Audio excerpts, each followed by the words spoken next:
Y el siguiente domingo vamos a empezar una nueva serie que yo ya les había preguntado, así que solamente espero que se recuerden cuál es. ¿Cuál es? No, Cantares no. Cantares lo vamos a estudiar en la noche. Este domingo vamos con Santiago, la primera parte de Santiago, el capítulo 5, y el siguiente domingo la segunda parte del capítulo 5 y ya lo terminamos. Pero yo necesito prepararme por lo menos 2 semanas, 3 semanas antes. Así que el próximo domingo vamos a iniciar con el tema de los ángeles. Vamos a estudiar algo que se llama angelología y demonología. Suena feo, ¿no? La doctrina de los ángeles y la doctrina de los demonios. Vamos a entender quiénes son los ángeles y quiénes son los demonios. Sin entrar a esas cosas místicas y extravagantes, ¿verdad? Que ya vieron que una vez fue una pseudoprofeta al mar, porque en el mar estaban los demonios y fueron a decirle al mar, a sacar a los demonios del mar. No sé ni a dónde se fueron, pero eso fue a Cereja. Entonces hay que tener un correcto entendimiento de quiénes son los ángeles y los demonios. También creo que nuestro mundo está demasiado materializado. No nos damos cuenta que hay una realidad espiritual. Por un lado están aquellos que dicen que ven en todos lados a Satanás, ahí está el demonio, en la tele está el demonio, en la caja del diablo. Y otros que viven su vida sin considerar que existe Satanás y hay ángeles alrededor de nosotros. Entonces, por eso vamos a estudiar quiénes son los ángeles y los demonios. Pero terminemos este tema, interpretación. Vamos a hacer los ejercicios de interpretación. Existen varios tipos de interpretación según su propósito. Tal vez el que más nos interesa en este momento es una interpretación que se llama interpretación devocional. ¿Qué es la palabra devoción? ¿O para qué usamos la palabra devocional? Nuestro culto personal, exactamente, nuestro culto diario, el que hacemos siempre, cómo nos acercamos al Señor. Ese es donde nos vamos a enfocar, el culto devocional. Existen otros tipos de interpretación que se llaman de interpretación exegética. ¿Qué significa la palabra exegética?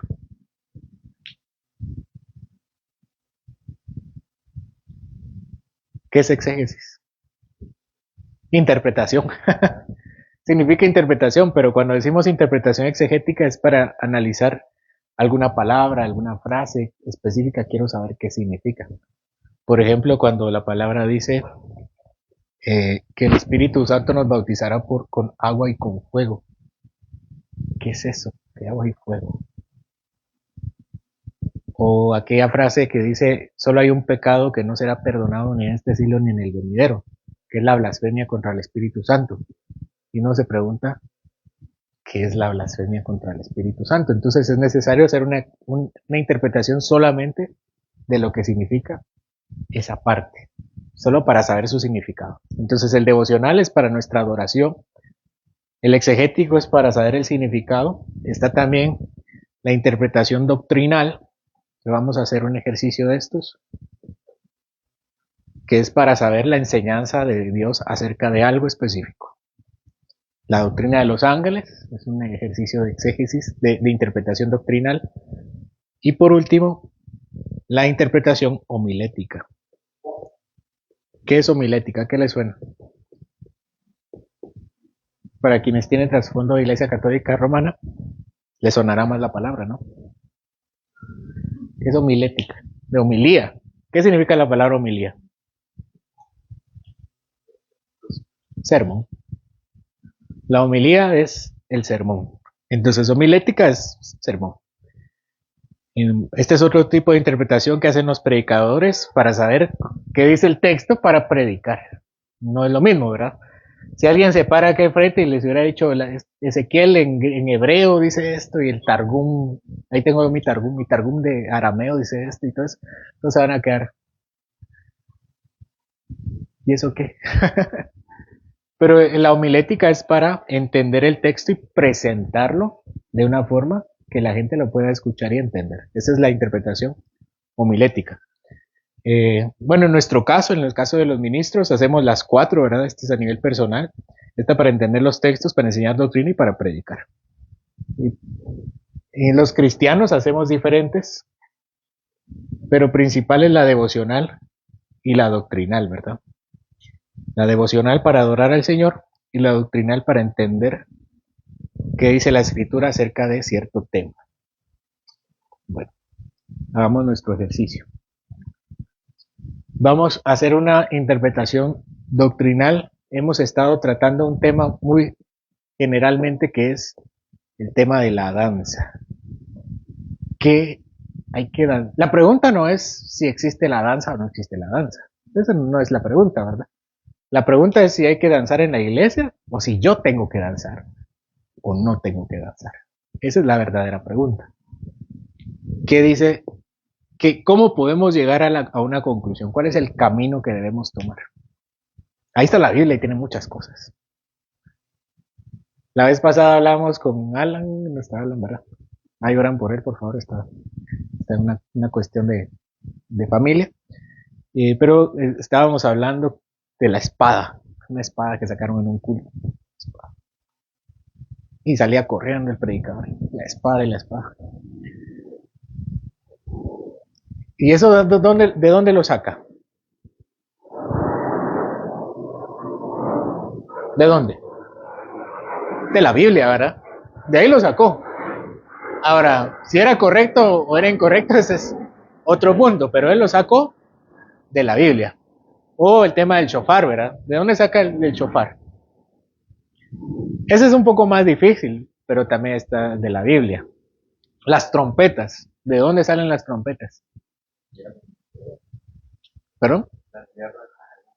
De la Biblia también, ¿verdad? Entonces, no es tanto que esté en la Biblia o no esté en la Biblia, sino realmente lo que la Biblia dice que debemos hacer hoy. ¿Dónde empezamos para saber si debemos o no debemos hacer esto? ¿Dónde empezarían ustedes?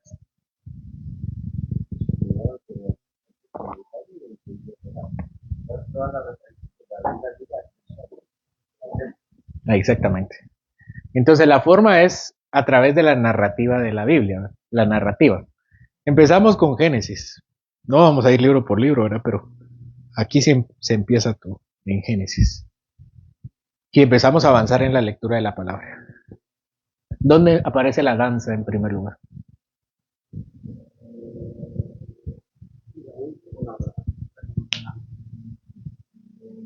¿Perdón? ¿En dónde? Ahorita. ¿David? ¿Podría ser? ¿Abraham? ¿Por qué Abraham?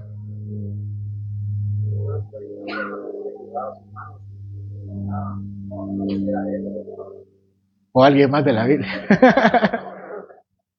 Sí, creo que no era Abraham. A María, ya fuimos un poco antes de David. Alguien da.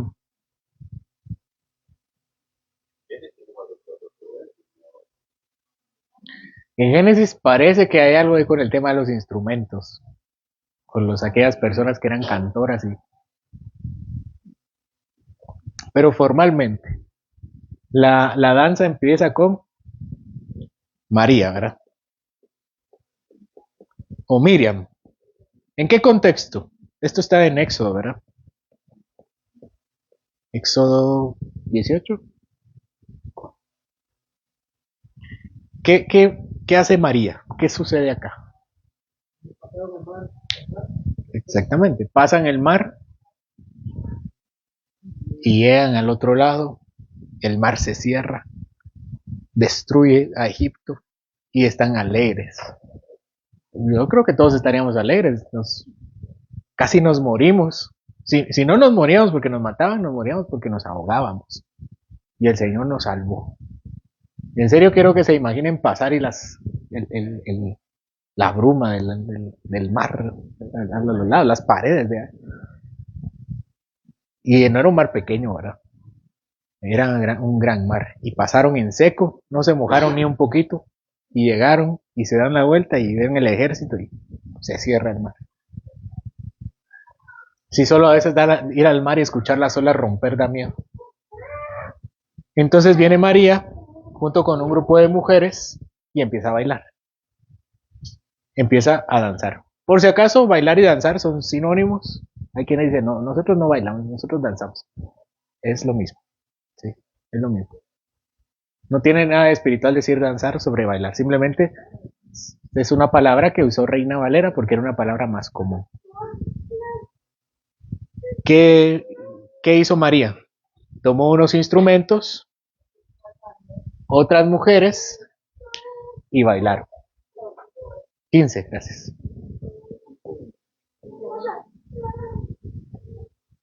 ¿Qué más nos dice el texto acerca de la danza? Fueron con unos instrumentos, bailó y cantó un canto también, ¿verdad?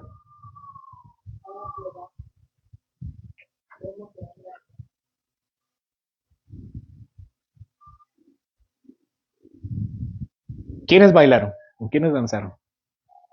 Mujeres.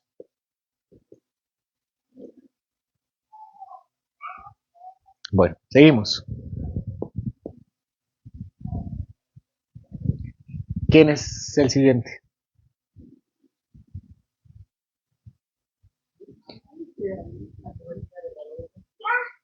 David, ¿verdad?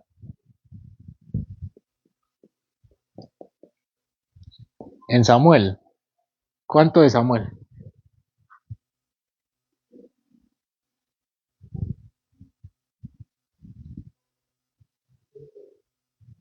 Segundo de Samuel 18. Cierto, primero.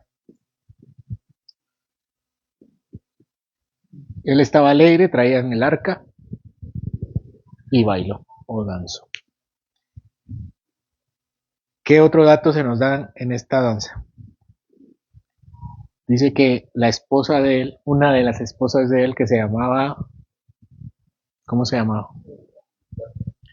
Que era hija de Saúl, lo vio y lo menospreció. No, no le gustó mucho lo que estaba haciendo y después vino David y la regañó por eso. ¿Quién sigue?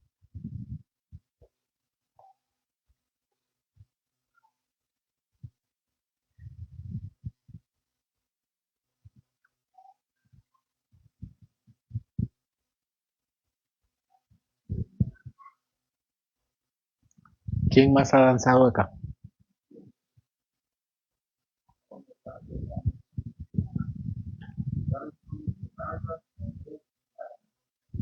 Sí, justamente, en el Salmo. Sí, ahorita lo íbamos a mencionar. Y en cuanto a las historias,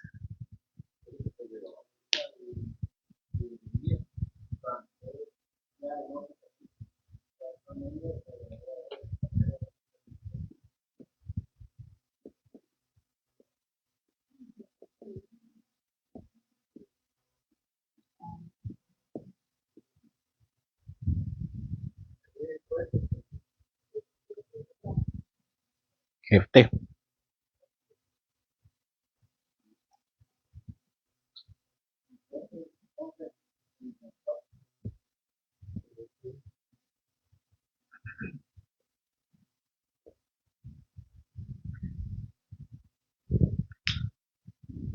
Jueces 11, ¿verdad?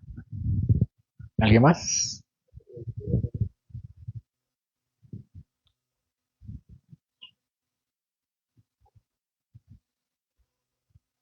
En Jueces 21, ¿quién es?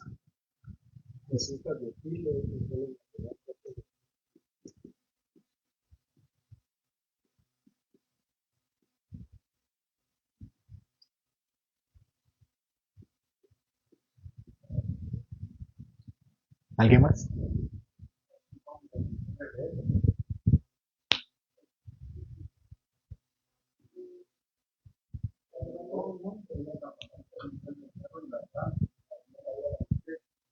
Este es en Éxodo,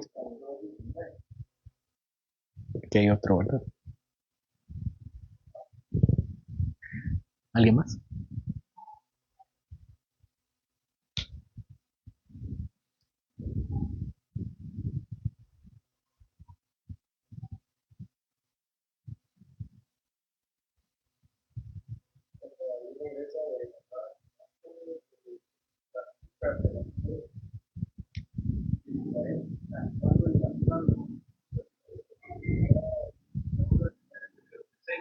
18 también.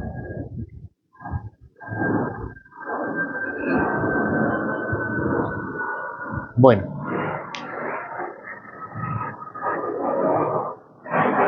aquí está la Biblia. ¿Cómo la interpretamos?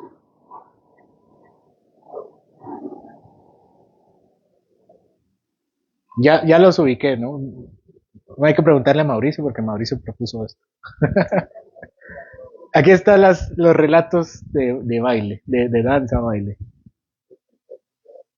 Los contextos, bueno, aquí tenemos un contexto de celebración. Hay un contexto bueno y un contexto malo. Pero vamos a responder una pregunta, ¿verdad? Es si nosotros,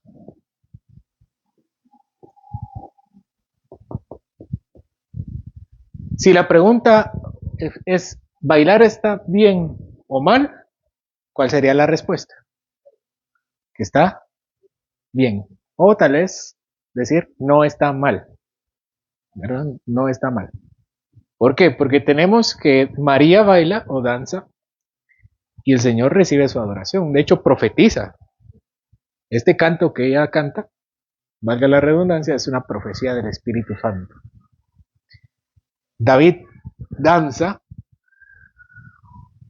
y su esposa lo desprecia, tal vez se avergonzó de él y al final termina regañado.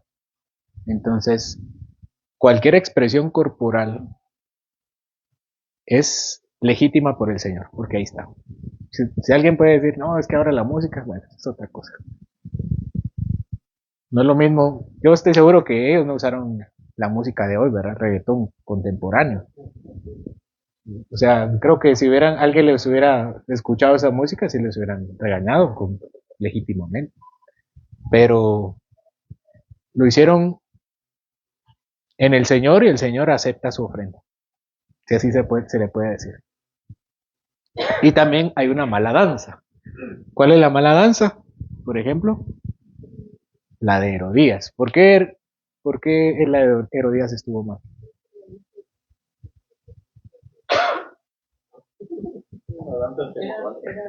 De seducir a Herodes Antipas, a su padrastro. Sí. Entonces Herodías danzó mal y esa danza fue sancionada por el Señor, ¿verdad? Al darle esa historia. Ahí está, pero esa no es la pregunta. Si alguien le pensaba si danzar estaba bien o mal, ya quedó aquí claro que danzar no está mal. Se puede danzar mal, como de Herodías que danzó sensualmente, o danzar bien, como lo hizo María y como lo hizo David, que danzaron en el Señor. Respondimos esa pregunta. La pregunta es si nosotros deberíamos hacerlo en el contexto de la adoración a la iglesia.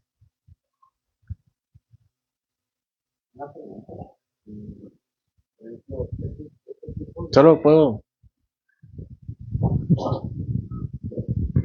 Es para que todos escuchen. Sí, sí. Estos tipos de danza eh, podrían, así por decirlo, contar como adoración. Esa es una pregunta que debemos hacernos primeramente. ¿Qué es la adoración? ¿Qué es la adoración?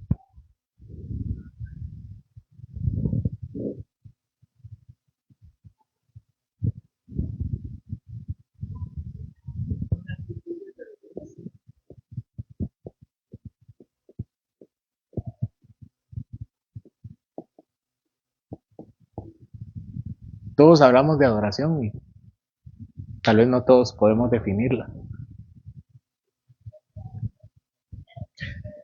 Creo que si nos vamos por acá nos vamos a tardar mucho.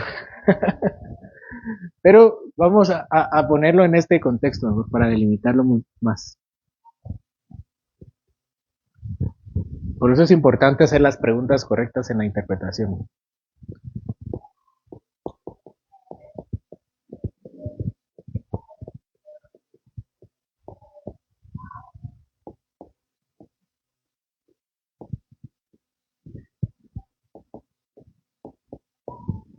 Es permitido en la congregación. Más que definir qué es adoración y qué es adoración, solamente vamos a ver si es permitido en el contexto de la congregación. Vamos a ver. Ellos danzaron en la congregación. ¿Ustedes qué dicen? Es un poco difícil verlo, ¿verdad? Ellos pasan el mar y están todos reunidos y danzan. ¿Qué más hacen? Iban en el camino. ¿Hacen sacrificios? No hacen sacrificios. ¿Cómo le llama? Vean que en la Biblia le llama invocar al Señor a la adoración. Eso sí está claro, ¿verdad? No quisiera ahondar en cada aspecto para no hacer este estudio tan largo. Pero la adoración en el Antiguo Testamento es sinónimo de sacrificios, ¿verdad? Por ejemplo, cuando Caín y Abel se acercan al Señor, adoran al Señor, ellos presentan sus sacrificios y holocaustos. ¿Sí? También se dice que en ese momento, en el principio de Génesis, los hombres empezaron a invocar el nombre del Señor. Así dice, ¿verdad? Es decir, empezaron a adorarle y presentar sus sacrificios. ¿Qué hacía Job? Job presentaba sus sacrificios al Señor. ¿Qué hacía Abraham? Presentaba sus sacrificios al Señor. Los hombres conocían que había que sacrificar al Señor para adorar. Y en cada momento especial ellos sacrificaban al Señor. De todos los tres patriarcas se nos dicen que en momentos especiales dicen, aquí sacrificamos al Señor. Y se detienen a sacrificar al Señor. Y así es como ellos adoran. Y llega Moisés y salen del mar y empiezan a danzar. Y quien canta es María. ¿Y bailan quiénes? Las mujeres. Las mujeres. Vamos analizando poco a poco, ¿verdad? Después de esto, se siguió danzando. De la congregación dijo, vamos a danzar. Realmente en este momento no está regulado. No está el regular. Creo que ha regulado un poco más adelante. No sé quién ahí va. Y toda la ley de Levítico cómo deben adorar. Sí. Si hasta el momento la adoración en el Antiguo Testamento se ha limitado al sacrificio. No se ha dicho mucho acerca de cantar, ni de, bueno, de orar sí, porque invocar al Señor es elevar una oración. Pero cuando ellos terminan de danzar, Israel ya no danza. De hecho, nunca danza Israel.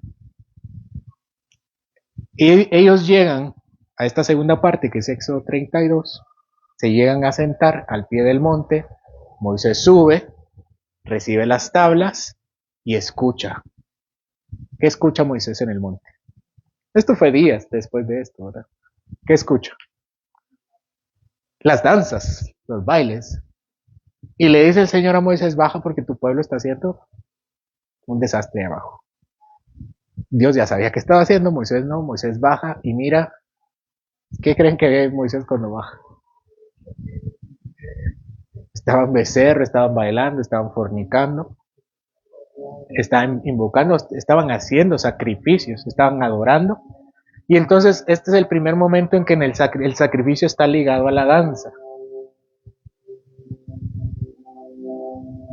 Y no es en un buen contexto. No podemos decir que la danza está mal porque eso pasó. Simplemente que ellos estaban aplicando mal la danza y estaban adorando con la danza, pero junto con el becerro. ¿A quién estaba adorando Israel? Pero ¿a quiénes creían ellos que estaban adorando? A Jehová.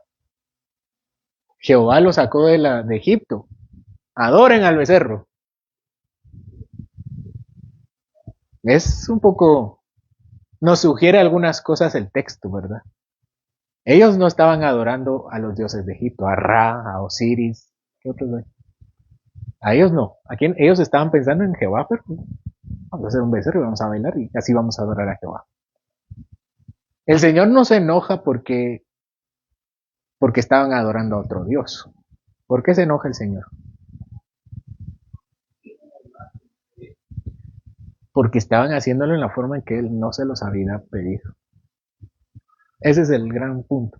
Si era becerro, si era borrego, si era lo que sea. Simplemente era una forma en que el Señor no se los había pedido.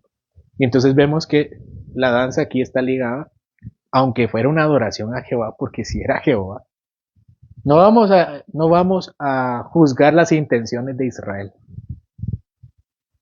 porque la Biblia dice que a Jehová estaban adorando. Y eso pasa allá afuera también. Es que estamos adorando a Jehová, el Señor, a Jesús. No es que tus intenciones no las vamos a evaluar, vamos a evaluar tus acciones. Por eso dicen que el infierno está lleno de buenas intenciones, ¿verdad? Pero no se trata, el Señor dice, no se trata de las buenas intenciones, se trata de lo que yo les digo. Ok.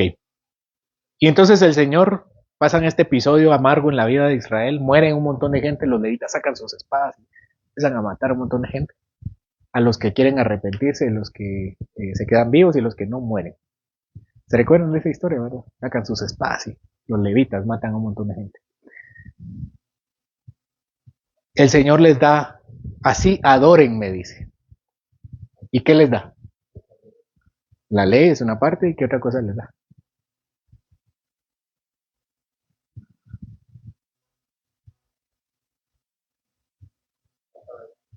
El tabernáculo.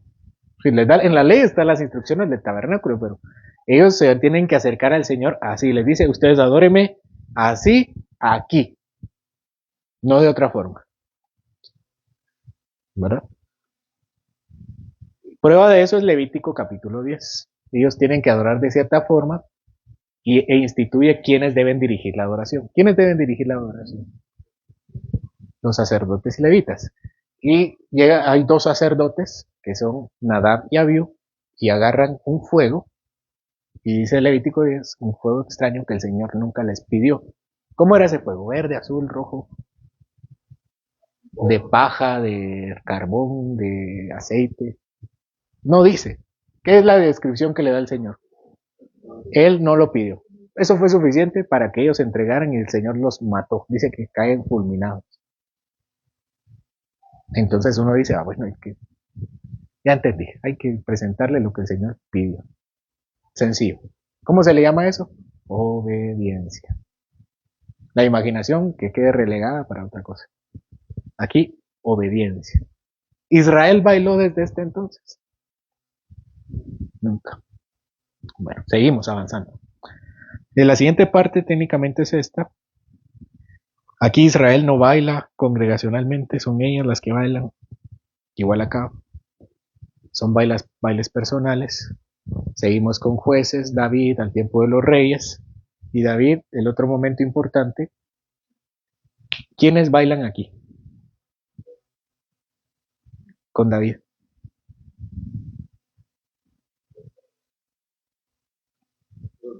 ¿Qué dice ahí el texto?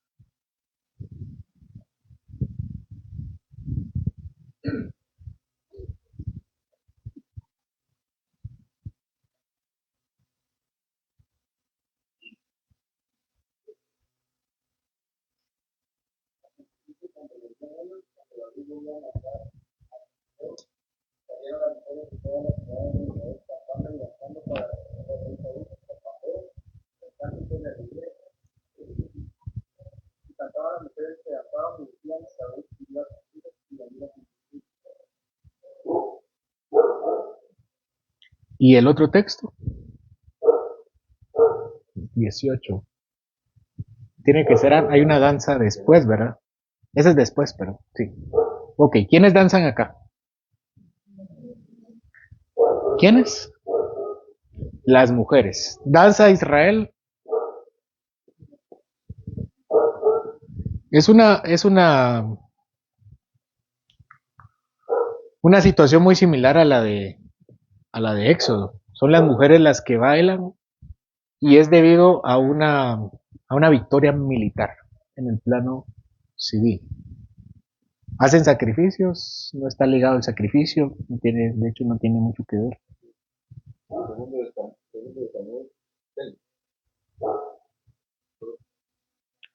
Gracias. Ok, entonces este es la siguiente parte que las mujeres danzan y después sí tenemos a David danzando. ¿Qué dice sobre David?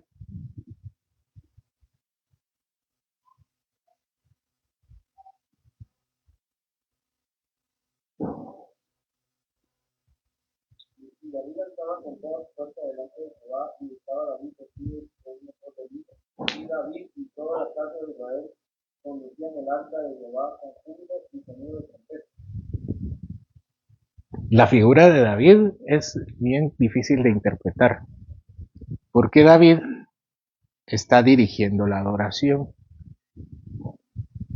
Y lástima que no escogieron Samuel para estudiar, fíjense. Pero sí, ¿verdad? Solo 5 justos habían. Justo lo que yo quería, porque ese era mi voto. No, cantar eso es bonito, van a ver. Nos vamos a enamorar del Señor. Entonces, David baila, pero baila pues compuesto, ¿qué cosa? El efod. ¿Qué es el efod? Es la pechera del sacerdote. Si se lo hubiera puesto otro, como a Ezequías, que era también rey, Ezequías le cayó lepra en la cabeza, en la frente, por tomar oficios sacerdotales, y era el rey, pero David toma muchos oficios sacerdotales y el Señor se los permite. Y eso lo vamos a estudiar. Ahora nos vamos a tardar más en llegar a ese estudio, pero David es una figura sacerdotal, porque es sacerdote de Salem también. Entonces, tomar a David como ejemplo es un poco difícil. Es como decir, tomemos a Jesús como ejemplo. Bueno, Jesús es Dios, ¿verdad? No puede ser tan ejemplo nuestro, porque nosotros no somos Dios. Entonces, David bailó con un efod, danzó con un efod dirigiendo una adoración. ¿Tenemos nosotros ese permiso? Ni Israel tenía ese permiso. Si Israel se ponía algo sacerdotal, Señor, lo fulminaba. Entonces Israel no baila, David dirige la adoración, David baila. Bueno, y hasta ahí nuestro estudio narrativo de la danza.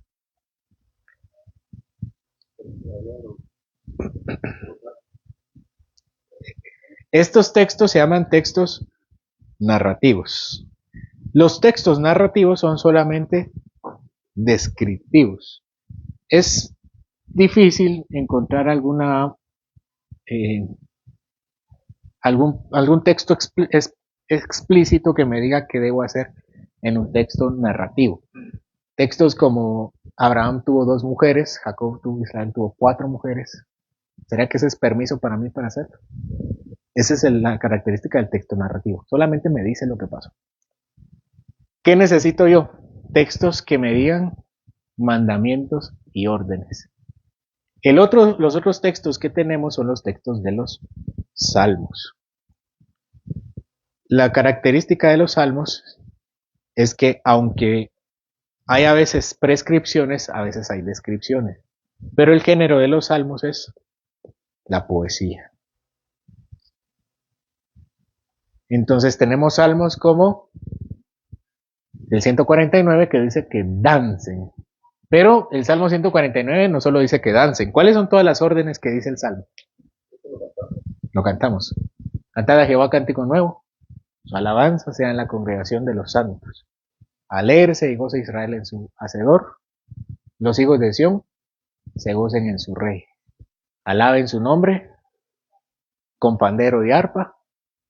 A él, eso sí lo dice. Pero lo que sigue es con pandero y arpa. A él canten. Porque Jehová tiene contentamiento en su pueblo. Hermoseará a los humildes con la salvación. Regocíjense los santos por su gloria y salten aún sobre sus capas. Así dice la primera parte del Salmo, ¿verdad? Ahora, ¿cantaba esto Israel? Sí lo cantaba. ¿Se reunía para danzar? No se reunía para danzar. ¿En qué contextos danzaba Israel?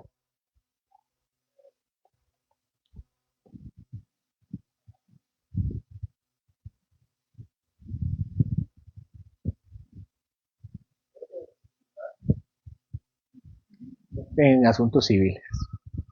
Entonces, ¿conocía Israel el Salmo? Más que nosotros, era su pan diario. Lo cantaban mucho más que las iglesias evangélicas.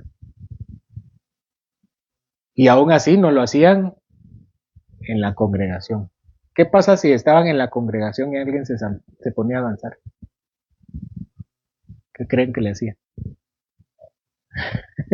Los sentaban, habían levitas que establecían el orden. En Nehemías, se recuerda que en Nehemías hay quienes establecen el orden dentro del Estado. En Nehemías 7 y otras 2 hay levitas que establecían el orden y dirigían a las personas a la adoración.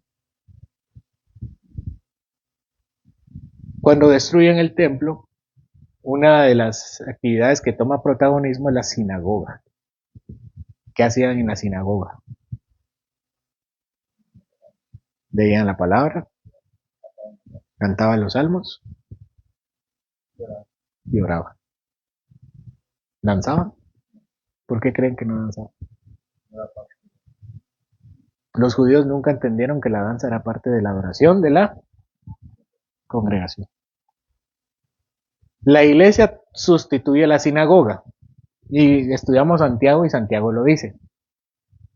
Le dice a los hermanos, si ustedes en la sinagoga, y uno dice, ¿cómo es la sinagoga? Es que Santiago, quiero que entiendan, traten de entender la mentalidad de los judíos. Los judíos decían, nosotros somos la iglesia. ¿Y dónde se reúne la iglesia? En la sinagoga. Pablo, ¿dónde predicaba el evangelio? Jesucristo, ¿dónde predicaba el evangelio? En la sinagoga. Y los cristianos entonces decían, bueno, entonces la ley se lee ya no con Moisés en el centro, sino con Jesús en el centro. Y seguían haciendo lo mismo que seguían haciendo en la sinagoga. Por eso Santiago dice, cuando ustedes están en la sinagoga, en la iglesia, en la reunión, no importa cómo le llamen a la casa, el punto es reunidos. Y entonces nunca pusieron a la danza en la adoración de la sinagoga en el Nuevo Testamento. Por eso nunca en el Nuevo Testamento llega a tomar ningún tipo de relevancia. Las órdenes que dan las cartas a los cristianos es de adoración. ¿Qué les dicen? ¿Cuáles son las órdenes de la adoración que dan? Eso es uno. Canten. Canten. Canten, lo dice Pablo en Colosenses, Efesios, y lo dice Santiago. Si alguien está alegre, que canten salmo. ¿Qué otra orden de adoración dan las cartas? Son textos prescriptivos, me dicen, me ordenan. ¿Qué otra orden de adoración da?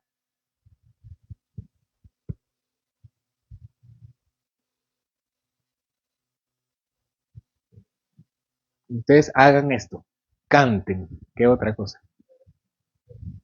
Tomen la Santa Cena bien. Es una orden.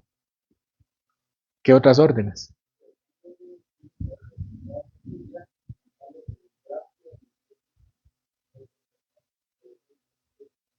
Cantar, exhortándonos a través del canto. También nos pide que oremos. En muchas formas nos dice oren, oren, oren, oren, canten, canten, canten. Tomen bien la Santa Cena, reciban el bautismo, recuérdense del bautismo. Y no dice nada acerca de la danza. ¿Por qué no?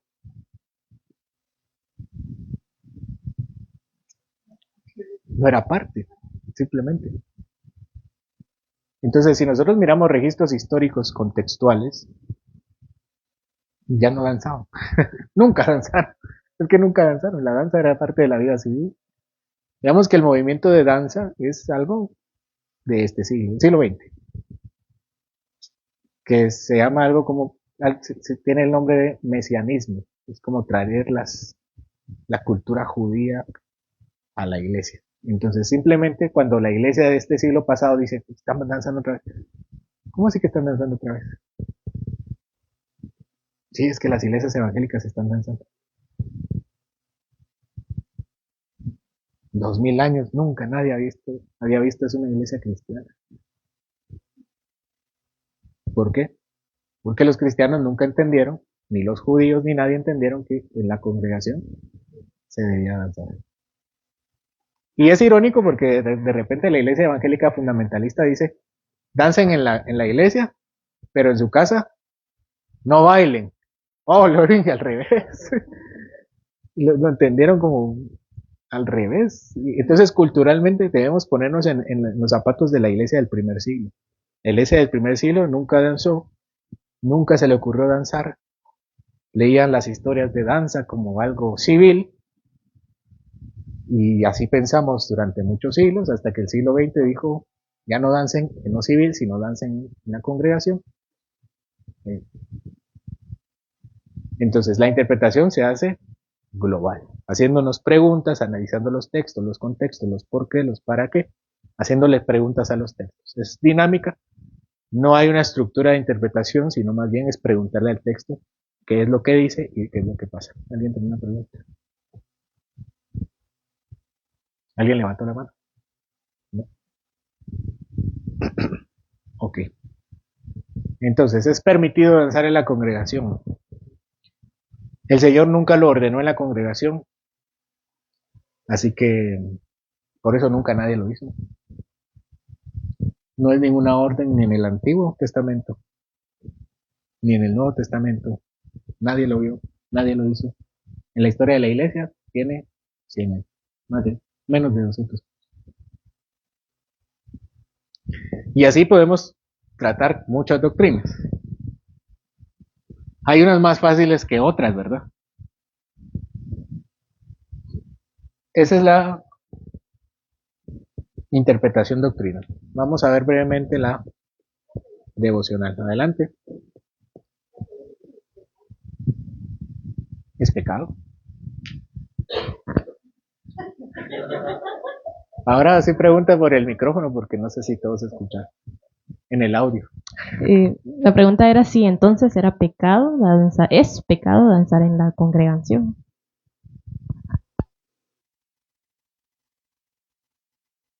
Esa es una pregunta difícil de responder con una respuesta fácil. La respuesta es que sí es pecado. Y es pecado porque presentarle algo al Señor que el Señor no me ha ordenado, hacer algo que el Señor no me ha ordenado, es pecado, ¿verdad? Sea lo que sea. A veces no les gusta a las personas, pero es cierto, ¿verdad? Si yo no oro todos los días y alguien me dice, hermano, usted tiene que orar todos los días si no es pecador, ¿qué debo hacer yo? A veces decir, ¿usted cómo se atreve a juzgarme?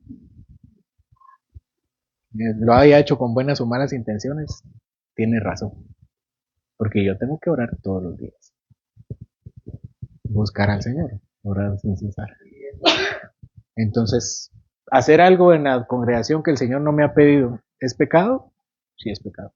Las buenas intenciones, bueno, Israel tenía buenas intenciones cuando celebró al Señor porque estaba en el Sinaí Moisés. Así que si algo me deja clara la Biblia es que las buenas intenciones en un corazón pecaminoso no son buenas intenciones. Así dice Jeremías, ¿verdad? ¿Qué dice Jeremías sobre el corazón? Engañoso.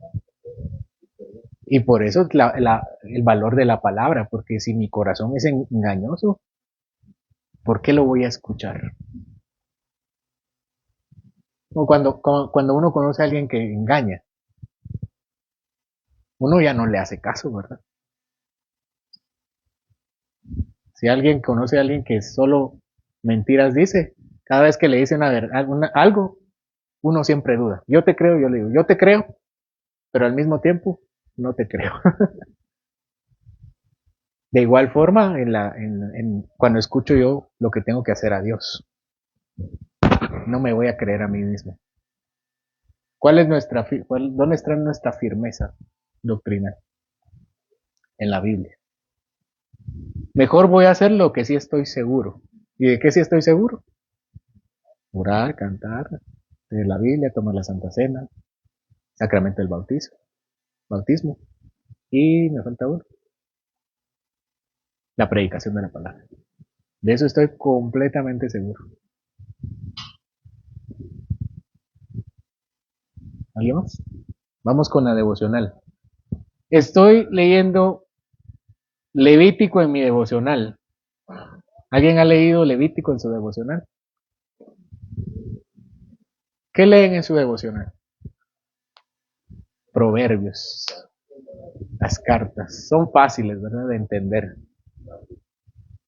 Los salmos. Hasta que llego al Salmo 149 y no sé si sacar mi espada, como dice el Salmo. ¿Cómo puedo tener una lectura devocional provechosa? sin ir corriendo. No sé si les ha pasado, ustedes leen su diario, voy a empezar la Biblia en un año, voy a empezar con Génesis. Y llego a Génesis 5. ¿Qué hay en Génesis 5?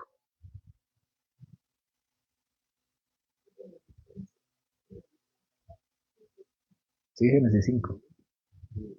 La genealogía de Adán. ¿Cómo alguien puede tener un devocional en la genealogía de Adán? Qué difícil, ¿verdad? Bueno, les cuento que en el primer siglo no tenían el Nuevo Testamento. Cuando Pablo, Timoteo, Tito predicaban en la iglesia, no tenían en los evangelios, por ejemplo. Santiago no tenía los evangelios. Santiago es la primera carta. No tenía los evangelios para predicar. ¿Cómo predicaba Santiago? Con la Biblia que tenían, que era el Antiguo Testamento. Y abrían los rollos. Nuestro Señor Jesús dio un sermón en un libro, en un texto, en Isaías. ¿Han leído Isaías? ¿Alguien lo tiene de devocional? Isaías 7, ¿verdad? Y la Virgen concebirá y dará a su hijo. Y solo ese texto, porque el resto es bien complicado, el resto.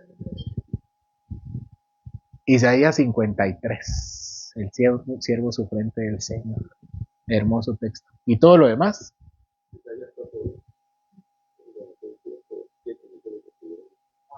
Ah, sí. Ese es el texto.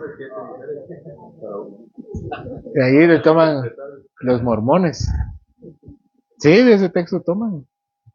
Es que parece chiste, pero es cierto. ¿Cómo podemos sacar? Yo les pido que cuando ustedes tengan un devocional, consideren lo que dice la palabra del Señor. Dice, toda escritura es inspirada por Dios y útil para enseñar, instruir, redarguir en justicia, a fin de que el hombre de Dios sea perfecto, enteramente preparado para toda buena obra. Cuando Pablo escribió eso, se refería principalmente al Antiguo Testamento porque ese era el que estaba escrito. Así que uno lee el Génesis 5 y dice, esta genealogía es inspirada por Dios y útil para mí. ¿Cómo? Algunos tips para hacer nuestro devocional. Así que hagan un devocional en toda la Biblia. En serio se los pido de corazón. ¿Qué es lo primero que debemos hacer en la Biblia para interpretarla? En un devocional. Orar. ¿Por qué oramos? Por sabiduría. ¿Qué dice Santiago sobre la sabiduría? No, es que no lo hemos visto, ¿verdad? Lo vamos a ver el próximo domingo. El que tiene falta de sabiduría, pídala a Dios. Que Él da a todos abundantemente y sin reproche. Es decir, Dios no se enoja. Así dice, yo no me enojo si ustedes me piden. El problema es que no nos gusta pedir, ¿verdad? Nos queremos solo pedir para cosas importantes. Eso es importante. Para lo que nos gusta, no lo que necesitamos. Orar. Después, ¿qué debemos hacer para interpretar? Leer. Esos textos que dicen la Biblia en un año, yo se los pido que no lo hagan. Porque es difícil. Leer la Biblia la Biblia es muy grande. Entonces, propónganse terminar un libro. Eso, sencillo. Y vayan lento. Oren, leen. Después viene la interpretación.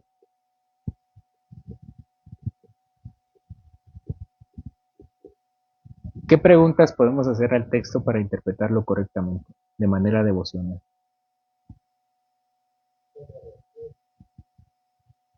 Bueno, podemos tener devocionales en textos narrativos, ¿verdad? ¿Y qué preguntas genéricas podemos hacer, tanto en narrativos como en prescriptivos o poéticos?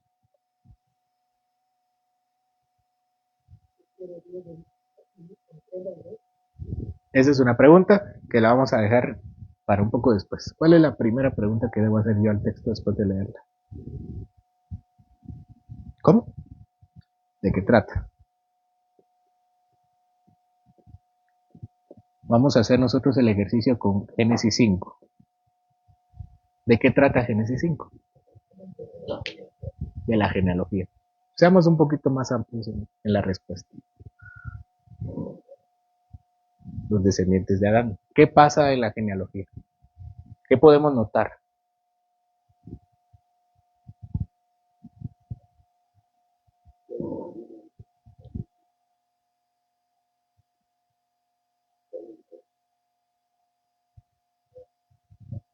¿Cuál es la idea?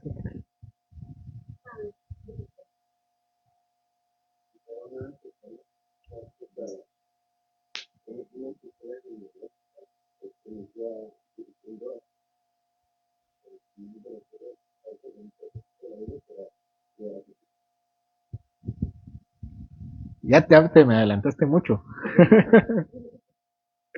Vamos por partes. ¿Qué podemos notar del texto? Son los hijos de Adán. Ujú.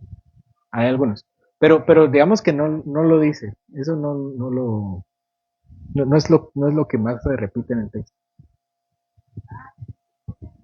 Ahí está. Padre, hijo, murió, nació.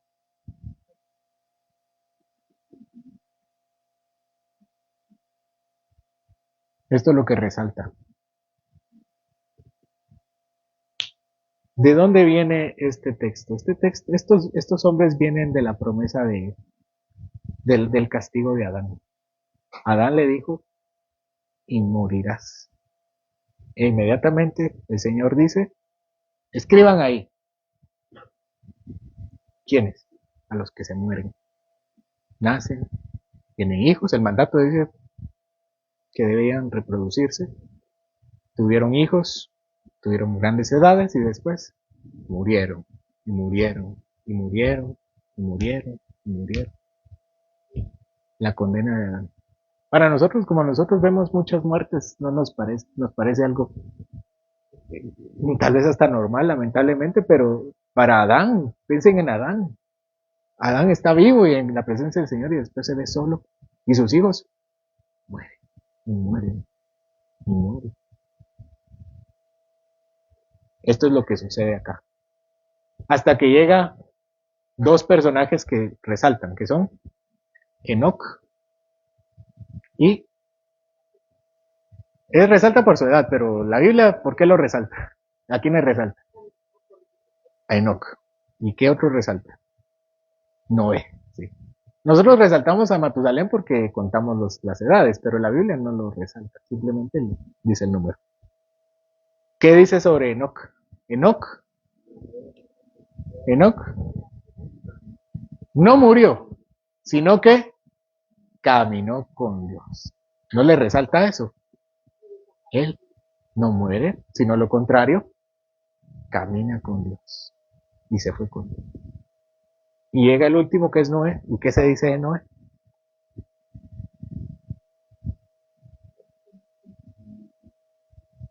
¿Qué más se dice de Noé?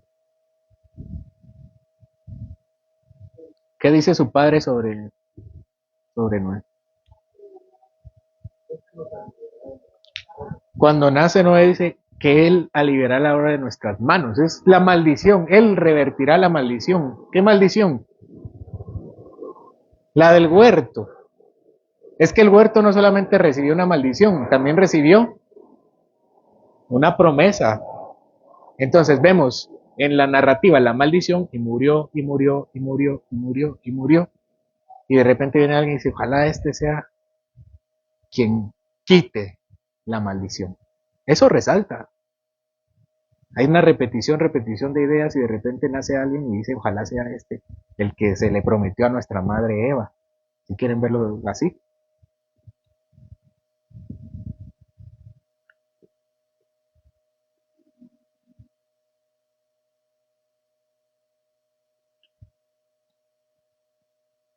Ok, entonces ya tengo de qué se trata. Se trata acerca de la muerte, con excepción de Enoch, que no muere, sino que camina con Dios, y alguien que viene a revertir el castigo que recibe Adán. Un texto bastante bonito, ¿verdad? Pues viéndolo así. ¿Para qué quieren saltársela si es una gran riqueza? ¿Qué dice acerca de mí? ¿Qué me dice de mí el texto? Que me voy a morir. Yo soy hijo de Adán. A menos que, ¿qué dice el texto? Camine con Dios. Qué bonito devocional, ¿verdad? Voy a morirme a menos que camine con Dios. Voy con la siguiente pregunta.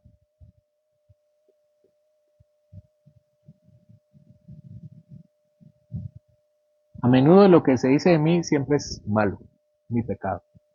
Y lo bueno siempre lo encuentro en la siguiente pregunta. ¿Qué dice de Dios? ¿Qué dice de Dios nuestro texto?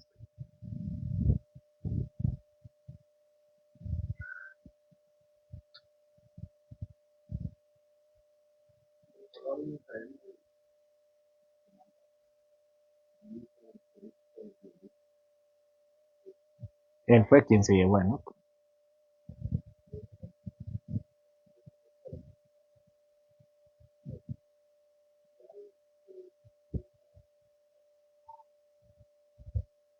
Amén.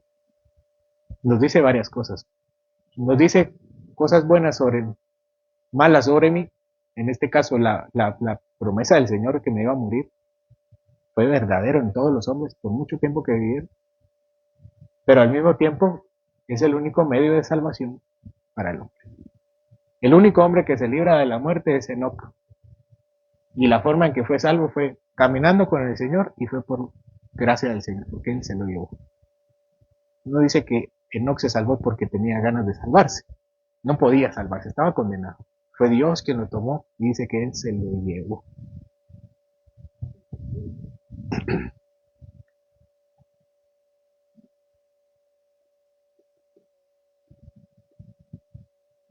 Bueno, recuérdense que sobre esto ya tenemos muchos principios, ¿verdad? Ya solo estoy aterrizando.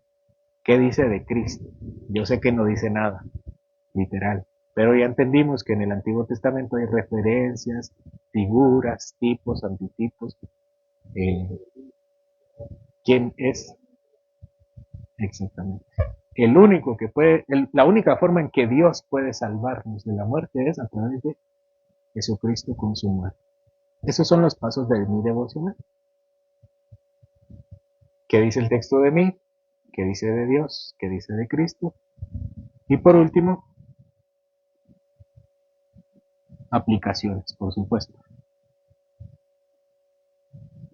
¿Qué aplicación puedo tener yo del texto? Con solo el hecho de que yo me maraville del Señor es suficiente. A veces uno dice que me diga cómo ser mejor papá, mamá, esposo, esposa. Para eso vengo a la iglesia, para que me digan qué hacer. No. Eso es una consecuencia. Si ustedes necesitan que se les diga qué hacer para ser mejor papá, mamá, creo que estamos aquí en el lugar equivocado. Porque estamos aquí para conocer al Señor y para amarlo. Ahora, como consecuencia, necesitamos una aplicación en nuestra vida. Cualquiera que tenga una experiencia con el Señor y siga siendo el mismo, no ha conocido al Señor. Y necesitamos saber cómo puedo cambiar mi vida. ¿Cómo esto me llama a ser diferente? Este texto. A ustedes en este momento. ¿Ya habían meditado en Génesis 5 de esta manera? Solo los que estudiamos Génesis hace ya 4 o 5 años, ¿verdad? ¿Cómo los llama a ser diferentes? ¿Qué aplicación pueden tener de acá?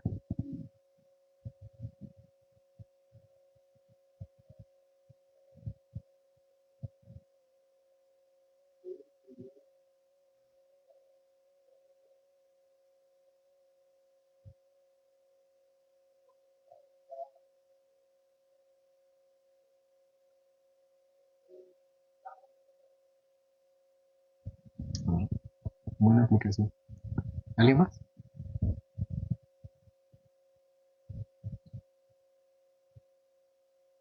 Parece que es la principal, ¿verdad?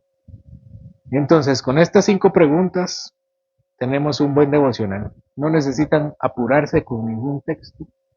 Disfruten cada texto que se encuentre en cada párrafo. No hay prisa, nadie los está corriendo, hermano. Va a llegar al cielo y van a decir, ¿cuántos libros leyeron? Todos. ¿Cuántos entendió? Mejor quedemos con la primera pregunta. No, mejor que nos pregunten cuántos textos, cuántos leyó, solo Génesis, y lo entendió. Me lo sé de memoria. Ah, la imagínense. Qué bendición. Entonces, por supuesto no vamos a leer solo uno, pero en la medida en que podamos entender que la palabra es para disfrutarla, para conocer al Señor, para tener una relación con Él, es más fácil tener un devocional. Si para mí tener una relación con el Señor es cargoso, yo debo examinar mi vida y darme cuenta si realmente soy hijo de Él. Porque esa es la vida cristiana, tener una relación con Él. E interpretamos la Biblia para conocerlos a Él. ¿Qué dice el Señor acerca de conocerlo a Él por medio de la Biblia?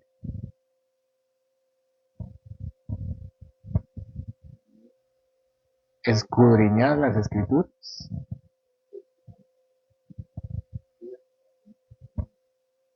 Sí, así dice, escudriñar. Escudriñar significa escarben.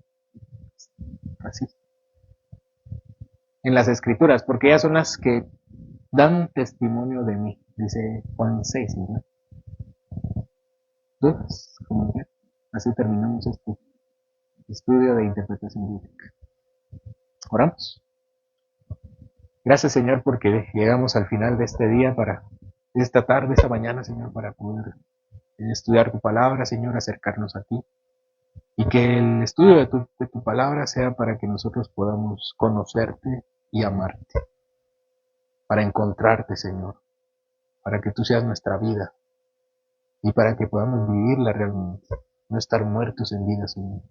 O creyendo que estamos vivos cuando realmente estamos muertos en nuestros delitos y pecados.